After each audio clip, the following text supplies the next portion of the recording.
Bad Apple, a tale of friendship.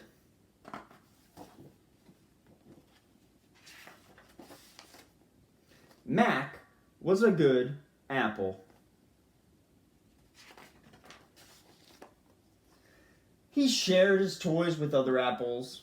He helped Granny Smith pick up after art class and loved to dive fearlessly into the watering hole.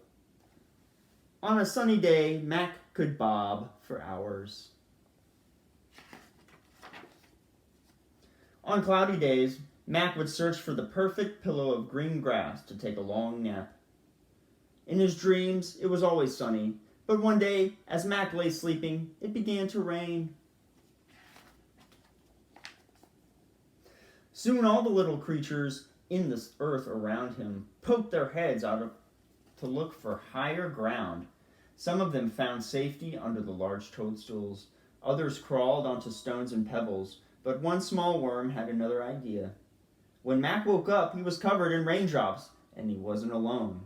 You won't believe the dream I just had. A funny little worm was tickling me right here.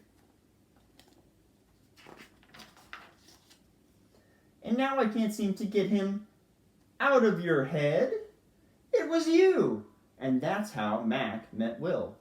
Will showed Mac how to fly a kite, fly himself, and play in the dirt. He loved making a mess. Mac took his new friend to the watering hole to clean off. He couldn't remember a better day. Until he took Will to the orchard.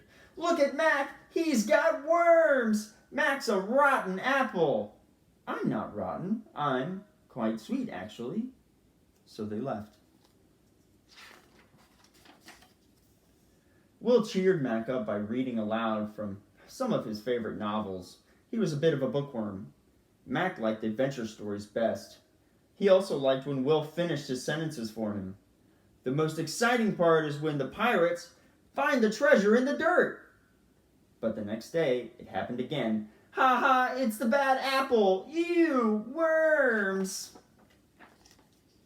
And no one in the orchard would play with them. Not even the crab apples. Bad apple. Crab apples can be so mean. That night, the two friends sat alone in the grass without saying a word. In the morning, Will was nowhere to be found. You are a good apple. Mac went back to playing with orchard friends, diving furiously into the watering hole, and painting in Granny Smith's class, but nothing was the same. There was a hole in Mac that he couldn't fill. Not a big hole, just a teeny tiny little, a small hole, just big enough to fit. And nobody finished his sentences. Mac had to find Will. He searched low and high and in between. In the dirt, around the watering hole, and just when he had given up all hope, he looked up in the sky.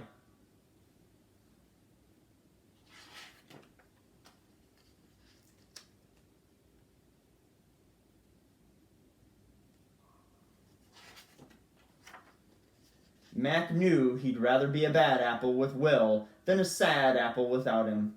I was hoping I could help me turn the pages? How did you know? Because you will always be a good apple in my book. Good and happy, and there's nothing bad about that.